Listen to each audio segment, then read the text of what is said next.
Antimicrobial agents represent one of the main therapeutic tools both in human and veterinary medicine to control and treat a variety of bacterial infectious diseases. However, during the past 5 decades, the use and sometimes misuse of antimicrobials in both human and veterinary medicine has resulted in the emergence of strains of bacteria that no longer respond to antimicrobial therapy. Not only do antimicrobial-resistant bacterial pathogens in animals pose a risk in terms of animal health, they also affect public health when transmitted to humans as foodborne contaminants. Thus, addressing the issue of antimicrobial resistance is one of the most urgent priorities in the fields of public health today. The following animations will help illustrate several mechanisms where bacteria develop resistance to antimicrobial agents and then transfer this resistance to susceptible bacterial strains. Selection pressure. The increased prevalence and dissemination of resistance is an outcome of natural selection and should be viewed as an expected phenomenon of the Darwinian biological principle of survival of the fittest. In any large population of bacteria, a few cells will be present which possess traits that enable them to survive in the presence of a noxious substance. In this case, the ability to fend off the action of the antimicrobial. Susceptible organisms, those lacking the advantageous trait, will be eliminated, leaving the remaining resistant populations behind. With long-term antimicrobial use in a given environment, the bacterial communities will change dramatically, with more resistant organisms increasing in proportion. This can result in a situation where the next time an antimicrobial is needed, it may not be effective to treat what was once an easily treatable infection.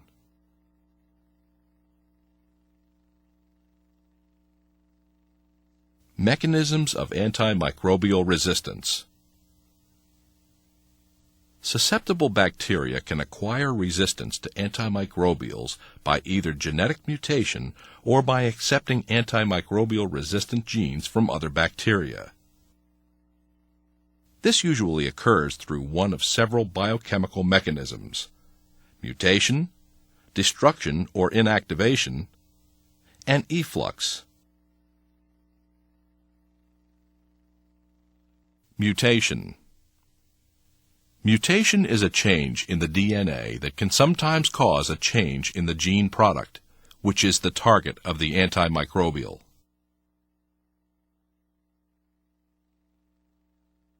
When a susceptible bacterium comes into contact with a therapeutic concentration of antimicrobials like fluoroquinolones, the antimicrobial can bind to specific enzymes, in this case DNA gyrase. The DNA gyrase is an essential bacterial enzyme required for DNA replication. The end result is that fluoroquinolones block bacterial DNA replication, leading to cell death. However, when spontaneous mutations occur in specific areas of the genes encoding these enzymes, antimicrobials no longer bind efficiently. This allows the bacterium to continue DNA replication. Destruction or inactivation. Many bacteria possess genes which produce enzymes that chemically degrade or deactivate the antimicrobial, rendering them ineffective against the bacterium.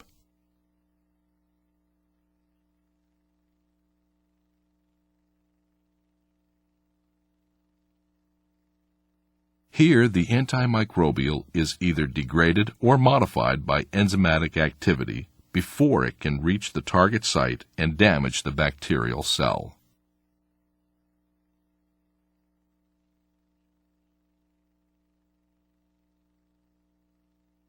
Efflux.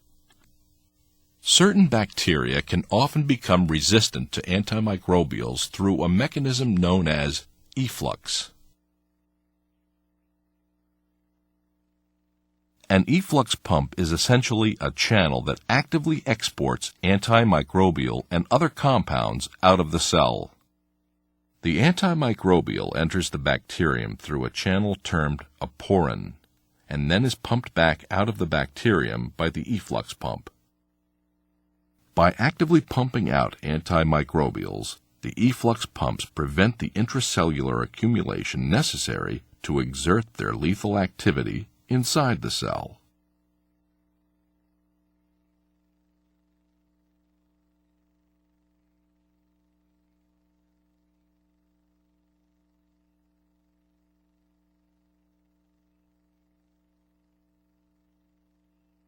Genetic transfer.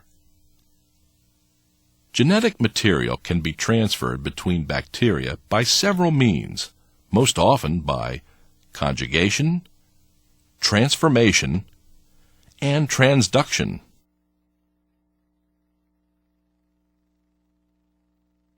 Conjugation. Conjugation is mediated by a particular kind of circular DNA called a plasmid, which replicates independently of the chromosome.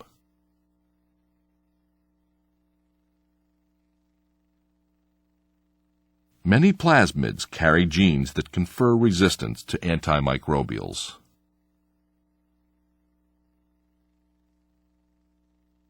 When two cells are in close proximity to each other, a hollow bridge-like structure, known as a pilus, forms between two cells. This allows a copy of the plasmid, as it is duplicated, to be transferred from one bacterium to another. This enables a susceptible bacteria to acquire resistance to a particular antimicrobial agent.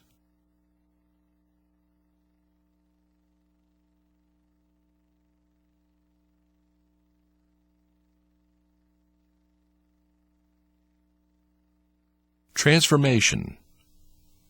During this process, genes are transferred from one bacterium to another as naked DNA.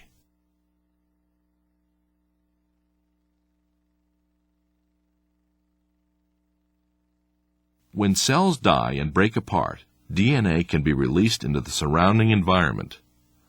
Other bacteria in close proximity can scavenge this free-floating DNA and incorporate it into their own DNA.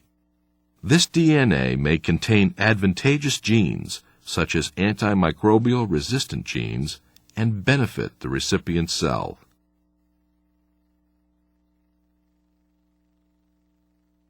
Transduction. In this process, bacterial DNA is transferred from one bacterium to another inside a virus that infects bacteria. These viruses are called bacteriophages or phage. When a phage infects a bacterium, it essentially takes over the bacteria's genetic processes to produce more phage. During this process, bacterial DNA may inadvertently be incorporated into the new phage DNA. Upon bacterial death and lysis, or breaking apart, these new phage go on to infect other bacteria.